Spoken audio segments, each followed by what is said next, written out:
السلام عليكم. عمرك فكرت كده اللحظة لو الحياة كانت أبطأ شوية؟ يا ترى كنا هنبقى فين؟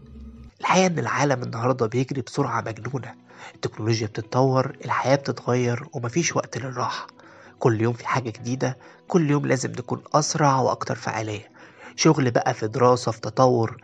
كل حاجة حوالينا بتقول لازم نكون دايما في عجلة. لكن يا ترى لو الدنيا كانت أبطأ؟ لو ما كانش فيه التليفون اللي معانا طول الوقت، لو ما كانش فيه الإنترنت اللي بيوصلنا بالعالم في ثانية، كنا هنشوف العالم من منظور تاني. كنا هنقدر نستمتع باللحظة، نفكر بهدوء، وناخد قراراتنا بعيد عن الضغط المستمر. يمكن كانت العلاقات هتكون أعمق، والناس هتحس ببعض أكتر.